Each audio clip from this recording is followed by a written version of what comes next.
Yeah, yeah. I don't know what kind of audience it'll have because this seems to be a subject that a lot of folks just don't want to think about. Um, it's kind of I've been running an experiment on social media, and the experiment is this: if I criticize wokeness, I'll get like hundreds of responses. If I criticize AI, I'll get a few uh, tech technophiles Right. pushing back, and then crickets. Yeah. I'll even say Christians in China are being tracked and being oppressed by AI, and nobody will even respond. I think the reason is because we all understand wokeism. Is because in some sense we've all been subject to envy and resentment, and we've resented and envied other people, so we kind of get it. But because Yeah. the character of AI is such that it's abstract and a challenging matter to kind of get your head around, people are remarkably indifferent. So the only Christian book that I have any sense is up sort of addressing it, and I'm sure it's just because I'm just beginning to explore. But for every 30 books on wokeism, there's maybe a book that references Yeah. AI or Is that transhumanism. John Lennox's book or Yeah, yeah. Lennox's book 2084 is a good Yeah. one. I'm about 2/3 of the way through it, and I think we're going to have Lennox on the podcast sometime soon. Yeah. But that's the thing. I think that transhumanism and AI is a much more significant existential threat long term than wokeism. Now, I think that Yeah. wokeism has got a life. I think that the elites will let the rest of us be woke, but, Right. but Right. they. Well, no, Yeah. I mean, that's a good point to make. I just to double back on, this idea of, okay, so you're doing the experiment and everybody's up in arms, or at least wants to comment for positively. If you critique wokeism, or maybe negatively, they want to push back. But then not much on AI because it's just not on the radar for a lot of people. But it is. I think you might say, yeah, look, it's the case. We know. I mean, we kind of know wokeism. I would say it's analogous to Lewis's. Is that in Problem of Pain or Mere Christianity, where he has the thought experiment of, if somebody told you there's a tiger next door, right? You'd be afraid, right? You'd be concerned, but it wouldn't be the same experience if somebody told you there was a ghost or a powerful spirit next door. Why?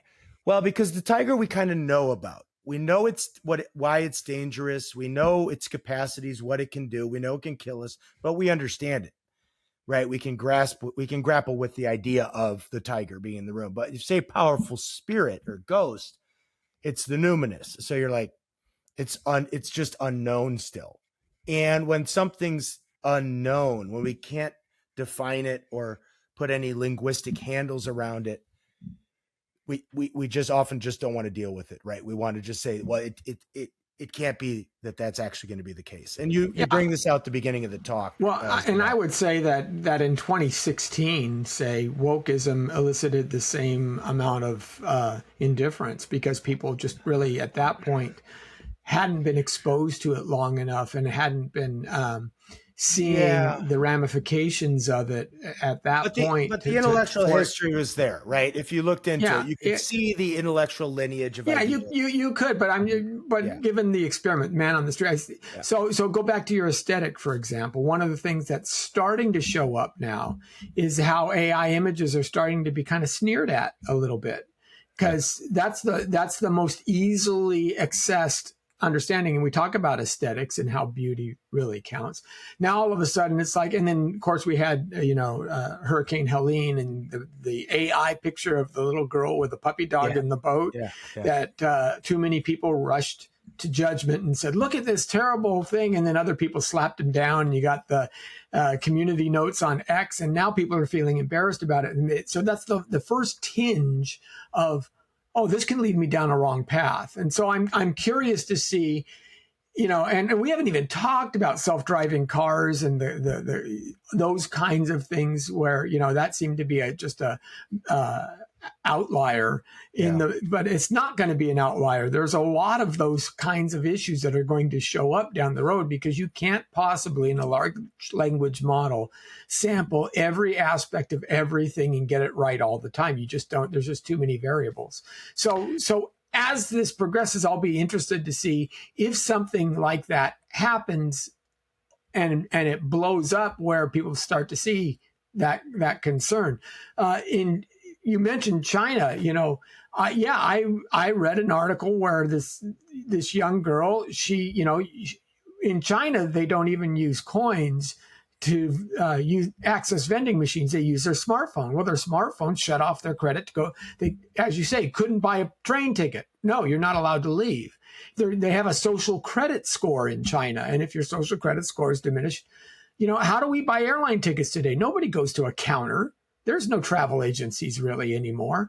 Nobody writes checks, and you compound this with the problems of a cashless society. How does the housewife who's being abused flee? She can't hide money under her pillow anymore. It's all trackable. And that means not only can she not flee from an abuser, she can be tracked if she even tries. And so you have these kinds of things. And I think it's going to take those types of examples to get people to understand where the problems may be. Yeah, those are good points, Lenny. I remember, so I was I lived in Cambridge. I lived right between Harvard and MIT for most of the 1990s. I was at Harvard Divinity School. And so I knew what was coming when it came to, postmodern thought. And I knew people who were, involved in what today we refer to as woke politics.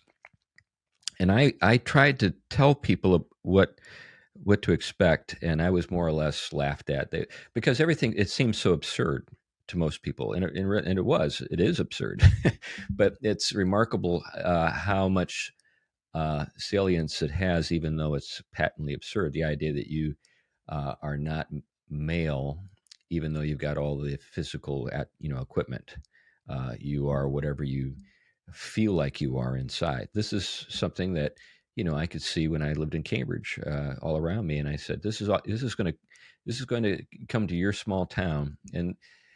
And I predicted that the denomination that I was in was going to go woke. I predicted the school that I taught at was going to go woke, and both things happen.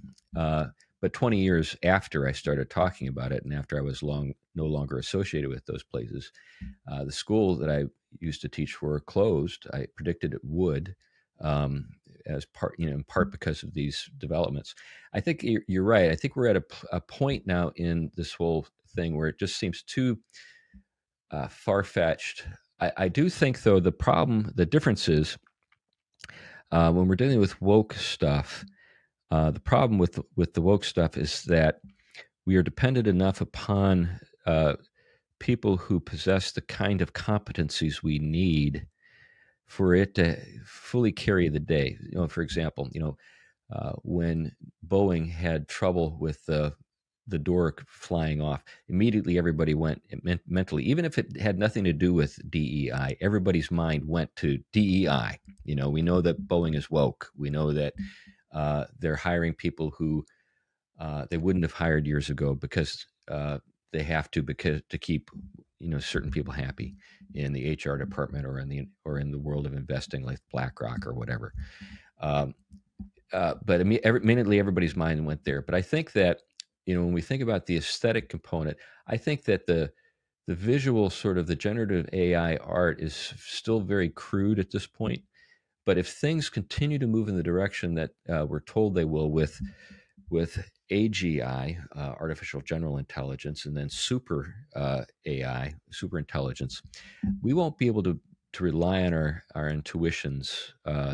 So, like when that photo, that fake photo of that little girl with the puppy came up, I thought I detected an AI generated image, and I proved to be the case.